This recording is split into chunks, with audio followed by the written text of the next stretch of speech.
আপনার নোংরা ও অস্বাস্থ্যকর পরিবেশে বাজার থেকে কিনে খাওয়া লাগবে না বড়ি। আর ৫ মিনিট সময় হাতে থাকলে এই বড়িটা আপনি দেখেই তৈরি করে নিতে পারবেন। সম্পূর্ণ ঘরোয়া নিয়মে অথেন্টিক উপায়ে এই চাল কুমড়ার বড়িটা তৈরি করা হয়। এই বড়িটা তৈরি করার কিছু নিয়ম কানুন আছে। যদি ঠিকঠাক মতো না হয় তাহলে বড়িটা সিদ্ধও হবে না, খেতে মজাও লাগবে না। এর জন্য আমি এখানে একটা চাল কুমড়া নিয়েছি। চাল কুমড়াটা ছিলে নিয়েছি আর ছেলার সময় আমি দেখিয়ে দিয়েছি। বিচিটা আমি আলাদা করে রেখে দিয়েছি। বিচি দিয়েও আমি বড়ি দিব।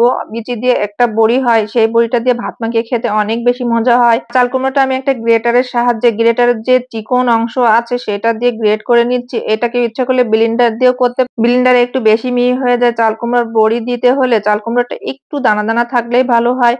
আর চাল কুমড়াটা এমন ভাবে পানি দিয়ে বারবার করে ধুতে হবে যেন চাল কুমড়া থেকে যে টকটা থাকে সেটা যেন না থাকে। চাল কুমড়াটা আপনারা মুখে দিয়ে দেখবেন যে কোনো টক আছে কিনা। তারপর যদি টক না থাকে এইভাবে চাল কুমড়াটা তুলে খুব শক্ত হাতে একদম ভালো করে চিপে নিতে হবে যেন চাল কুমড়ায় একটু পানি না থাকে। চাল কুমড়ার বিচিগুলো আমি ধুয়ে রোদে শুকাতে দিয়েছি। আর এখানে আমি নিয়ে নিয়েছি ১ কেজি পরিমাণ মাসকলাইয়ের ডাল। ডালটা খুব ভালোভাবে বেছে পরিষ্কার করে নিয়েছি।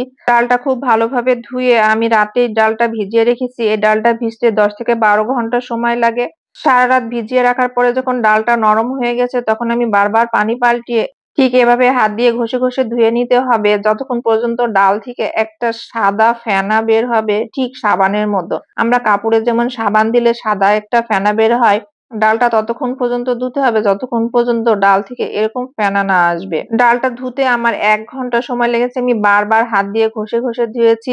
আমরা যখন খুব ছোট ছিলাম আমার নানির বাড়ি বা দাদির বাড়িতে বড়ি দেওয়া হতো উৎসব মুখর পরিবেশে। সারাদিন মনে হতো কেমন জানি একটা উৎসব উৎসব। আগের দিনে ডালটা ধোয়া অনেক কষ্ট ছিল। নদীতে বা পুকুরে যে ডালটা ধুতে হতো, ঘরে এভাবে ডাল ধোয়া যেত না, কারণ ডালের গায়ে একটা খোসা থাকতো।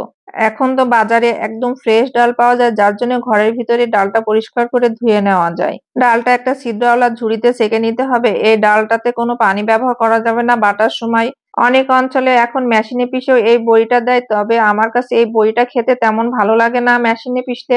আমরা সবসময় শিলে বেটেই এভাবে ডালটার বড়ি দিই। ডালটা একবারে মিহি করে বেটে নিতে হবে। ডালটা বাটার সময় কিন্তু পানি দেওয়া যাবে না ডালের মধ্যে। চলুন এবার আপনাদেরকে দেখিয়ে দিই বড়ি দেওয়ার প্রসেসটা, বড়িটা কিভাবে দিতে হয়। এখানে আমি চাল কুমড়া নিয়েছিলাম। একটা চাল কুমড়া দিয়ে আমি ১ কেজি ডালে বড়ি দেওয়া যেত, কিন্তু বড়িটা আমি কিছুটা পেঁয়াজ দিয়ে দিব, বিচি দিয়ে আর চাল কুমড়া দিয়ে। আপনাদেরকে আমি ৩টা প্রসেসই দেখিয়ে দেবো কিভাবে বড়িটা দেওয়া যায়। চাল কুমড়া, পেঁয়াজ আর বিচি বড়ি আমি প্রথমে ভাগ করে মাখিয়ে নিচ্ছি মেজারমেন্ট ঠিক করার জন্য। তারপর আমি বড়িটাকে ভালোভাবে ফেনাবো।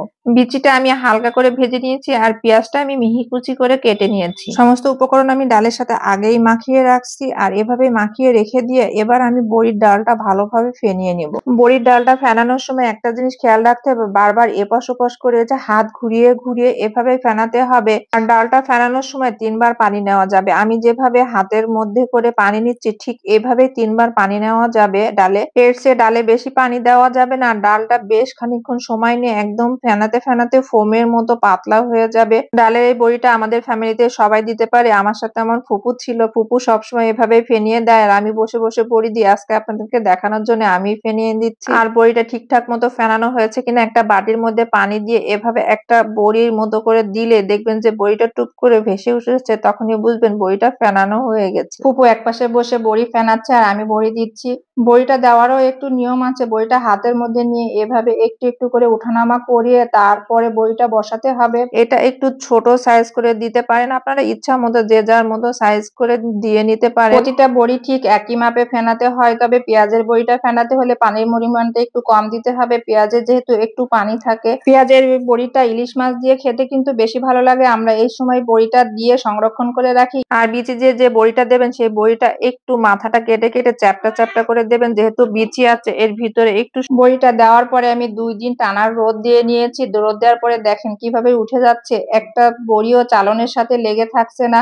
একে একে আমি সবগুলা বড়ি উঠিয়ে নিচ্ছি। এখনো ৩ থেকে ৪ দিন আমি টানা রোদে দেবো যেন ভিতরে কাঁচা না থাকে। আর একটা কথা হচ্ছে, বড়িটা যেদিন দেবেন সেদিন রাত্রে যদি ছাদে রাখেন তাহলে পাতলা একটা কাপড় দিয়ে ঢেকে দিবেন যেন বড়ির গায়ে অতিরিক্ত কুয়াশা না পড়ে বড়িটা ভিজে না যায়। শীতের এই সিজনে চাল কুমড়ার বড়িটির রেসিপি যদি আপনাদের ভালো লেগে থাকে তাহলে অবশ্যই একটু লাইক কমেন্ট শেয়ার করে পাশে থাকবেন। আপনার একটা লাইক কমেন্ট শেয়ার আমাকে অনেক দূর পৌঁছাতে সহায়তা করবে। আল্লাহ হাফেজ, দেখা হবে আবার নতুন কোনো রেসিপিতে।